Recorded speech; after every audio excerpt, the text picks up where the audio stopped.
Ito ang sikreto ni aircon technician na hindi basta-basta sinasabi sa iba.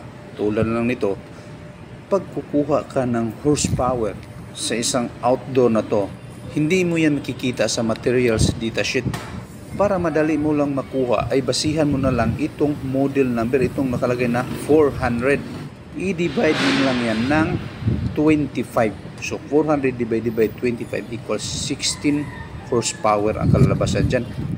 Dito naman tayo sa mas maliit na outdoor, itong Mitsubishi brand pa rin. So ganun pa rin, titingnan lang natin ang model number.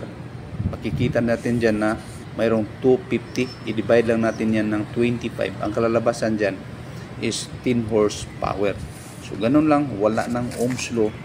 Ganun lang ang technique. Ngayon, titingnan natin dito sa kanyang supply. Supply ito sa outdoor na 16 horsepower. Ang supply niya is 60 amperes na breaker. Ibig sabihin, pasok yung 16 horsepower dahil ang ginagamit dito na wire ay numero 14, 14 mm squared. Kaya pasok siya sa 16 horsepower. Ngayon, titingnan naman natin yung kabila. Itong maliit kanina na outdoor, yung 10 horsepower. Ang supply niya is 40 amperes na breaker.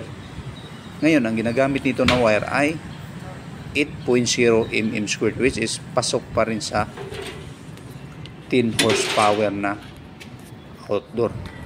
Ang computation na ito ay applicable lamang sa Mitsubishi brand lang.